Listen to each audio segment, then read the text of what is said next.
नमस्कार।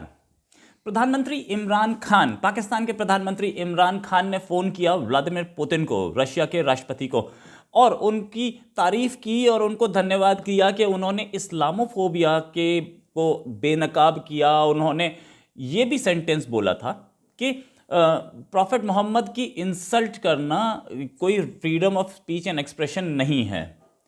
और इस पर उन्होंने ट्वीट भी किया, पब्लिसिटी ली। खैर इनफैक्ट, और ये फ़ोन करके भी उन्होंने पब्लिसिटी ली। इनफैक्ट पाकिस्तान के ऑपोजिशन ने ये बोला अभी कि प्राइम मिनिस्टर अपने फेलियर्स को छुपाने के लिए इस्लाम का सहारा ले रहे हैं, रिलीजन का सहारा ले रहे हैं। लेकिन इस फ़ोन कॉल की रियलिटी क्या थी? फ़ोन कॉल की रियलिटी ये थी कि ये जो स्पीच थी व्लादिमीर पुतिन की, ये दिसंबर के महीने के एंड में दी गई थी और फ़ोन कॉल किया गया मिड जनवरी में। करीब 15 दिन से ज़्यादा का गैप था। क्यों ये 15 दिन से ज़्यादा का गैप आया?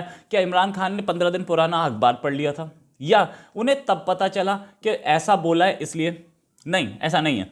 उनके 2 बिल अटके हुए थे नेशनल असेंबली में, वो बिल पास कराने थे और पास कराने के साथ साथ पब्लिसिटी भी लेनी थी, इसलिए फ़ोन कॉल किया गया।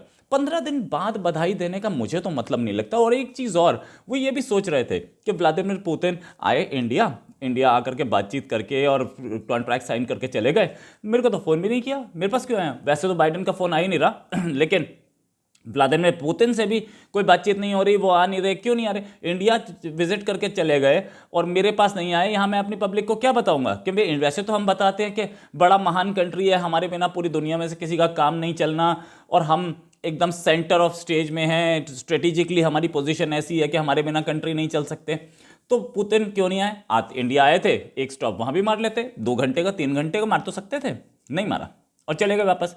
खैर, अगर कोरोना का बहाना हो तो कोरोना टाइम पे तो इंडिया आए थे, लेकिन अब इससे बचने के लिए और अपने इंटरनल इश्यूज को छुपाने के लिए उन्होंने ये नया गेम खेला। अब खेला तो उसमें उन्होंने ये भी बोला कि भाई ये पहले ऐसे लीडर हैं जिन्होंने इस्लामोफोबिया के खिलाफ बोला, और पहले ऐसे लीडर हैं वेस्टर्न वर्ल्ड के जिन्होंने ये बोला कि प्रॉफेट मोहम्मद की जो इंसल्ट करने वाले हैं वो freedom of speech and expression में नहीं आता। अच्छा, तो कौन से कंट्री ने ये बोला था कि प्रॉफेट मोहम्मद की इंसल्ट करना सही है? किसी ने बोला हो? आपका सबसे बड़ा दुश्मन पाकिस्तान का प्राइम मिनिस्टर मोदी ने बोला हो? मुझे तो नहीं ऐसा याद आ रहा। यूएसए ने बोला हो?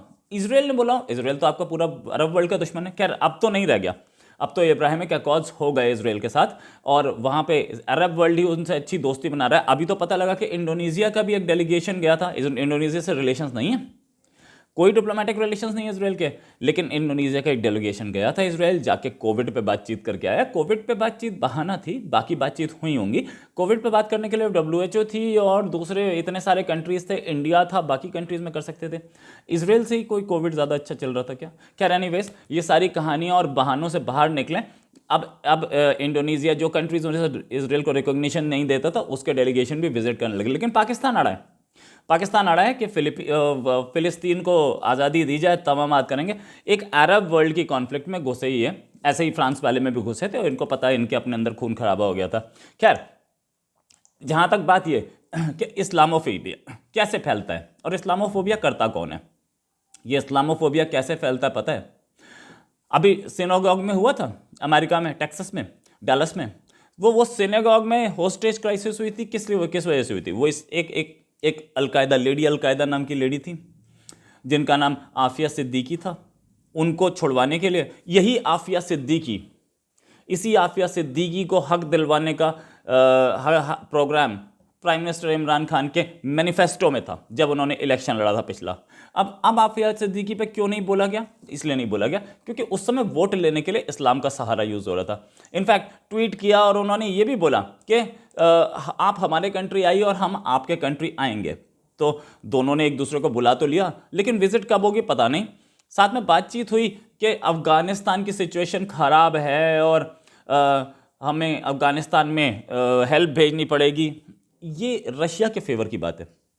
रशिया चाहता है अफगानिस्तान में घुसना। आप तो पहले से ही घुसे हुए हैं, आपने अपने काम की कोई बात नहीं की यहाँ पे। दूसरी चीज़, गैस स्ट्रीम पाइपलाइन जो प्रोजेक्ट जो चल रहा है रशिया की हेल्प से, वो उस पर बात हुई। बिल्कुल सही, वो तो आपके उसमें हेल्प कर रहा है। खैर एनीवेज, और उससे आगे तो ये जो पूरा गेम था, ये पूरे गेम में प्राइम मिनिस्टर इमरान खान ने जो रिलीजन को भुनाया है अपनी डोमेस्टिक प्रॉब्लम्स के लिए, ये किसी कंट्री को फ़ोन करके अब वो किसी और कंट्री के बारे में बोल तो नहीं पाएंगे क्योंकि उनकी हालत ख़राब हो जाएगी, टीएलपी भी लगी है। किसी और के बारे में बोल दें एक बार कि उसका हम एम्बेसडर निकाल देंगे, फिर देखना टीएलपी कितना बढ़िया गेम खेलेगी, आप सोचते रह जाओगे कि कहाँ फंस गए। तो इसमें अब दूसरा गेम ये था कि जो भी आपके फेवर में स्टेटमेंट दे रहा है आप उसकी तारीफ कीजिए। तो यहीं पे इस्लाम का को फ़ायदा मिल सकता था। इनफैक्ट हरीम शाह जो मनी लॉन्ड्रिंग करके ले गई थी, उससे टैकल करने का तरीका क्या था ये भी नहीं पता, और इस पे भी इमरान खान की गवर्नमेंट फंस रही है क्योंकि उसमें कई मिनिस्टर्स फंस रहे हैं। तो ये सारी चीज़ें मिल करके एक लबोलबाब लाता है कि जब भी आपके पास जवाब नहीं है कि रोटी क्यों नहीं है तो आप इस्लाम बताइए, और कोई ये बोले कि भैया बिजली क्यों नहीं है, प्रॉफिट मोहम्मद, कोई ये बोले पानी क्यों नहीं है, इस्लाम। तो इस्लाम इस्लाम इस्लाम, बस इससे आगे पाकिस्तान का जो ये करंट प्राइम मिनिस्टर है, इनफैक्ट कोई प्राइम मिनिस्टर बाहर नहीं जा पाया, लेकिन ये करंट प्राइम मिनिस्टर है, अब उनके पास कोई इशू नहीं है, चारों ओर से घिरे हुए हैं, तो वो पुतिन को फ़ोन कर रहे हैं। इनफैक्ट जब पुतिन से फ़ोन की गई उसी टाइम इंडियन नेवी और रशियन नेवी दोनों के दोनों पासिंग एक्सरसाइज कर रही थी इंडियन ओशन में। ये बात भी फिगर आउट नहीं हुई होगी, लेकिन पता तो ज़रूर होगा ना इमरान खान को कि वहाँ एक्सरसाइज चल रही है, मैं फ़ोन कर रहा हूँ, मेरे दुश्मन के साथ एक्सरसाइज कर रहे हैं, तो वो भी नहीं बताया। और जो आफिया सिद्दीकी वाला इशू था उस पर भी इमरान खान का अब तक कोई स्टेटमेंट नहीं आया कि होस्टेज क्राइसिस हुई, हमने क्या किया, इसमें क्या हमारा इसमें रोल होना चाहिए, और आफिया सिद्दीकी पे पाकिस्तान का स्टैंड क्या है, ये भी कोई स्टेटमेंट नहीं आया ना फॉरेन ऑफिस। वैसे तो छोटी छोटी बातों पे और क्या बोलते हैं ट्वीट कर देते हैं कि वहाँ पे आरएसएस है, और ट्वीट कर देते हैं इलेक्शन चल रहा है, ट्वीट कर देते हैं कि इंडिया में मुसलमानों पे ये हो रही है, कहीं बाहर का वीडियो उठा के निकाल देते हैं, वो भी डाल देते हैं, लेकिन आफिया सिद्दीकी पे कोई ट्वीट नहीं आया। क्यों नहीं आया? क्या इस्लामोफोबिया ये नहीं है?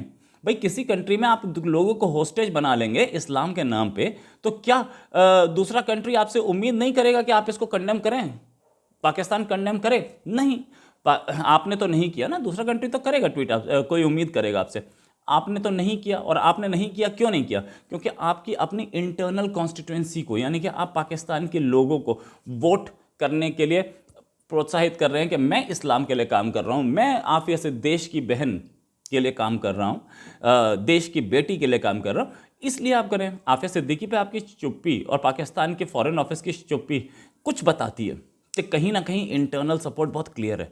और ऐसे में ही आप पुतिन से बात कर रहे हैं, व्लादिमीर पुतिन से, पुतिन तो खुद ही कहीं ना कहीं वेस्ट को चुनौती दे रहे हैं। वेस्ट को चुनौती क्यों दे रहे हैं? क्योंकि उनकी बनती नहीं, वो कई फ्रंट्स पे नेटो से लड़ रहे हैं, और ये इस्लामोफोबिया वाला इशू जो था वो नेटो के फेवर में था, नेटो को सपोर्ट किया, नेटो कंट्रीज़ के फेवर में था, क्योंकि वो विक्टिम थे इसके। उन्होंने ये भी बोला पुतिन ने उसी स्पीच में कि अगर इस्लामोफोबिया चलेगा या प्रॉफिट मोहम्मद के बारे में कुछ बोला जाएगा तो शार्ली हेब्डो जैसे केसेस होंगे। जस्टिफाई कर रहे थे कहीं ना कहीं, और वो वेस्ट को अटैक कर रहे थे। उस अटैक में वेस्ट की और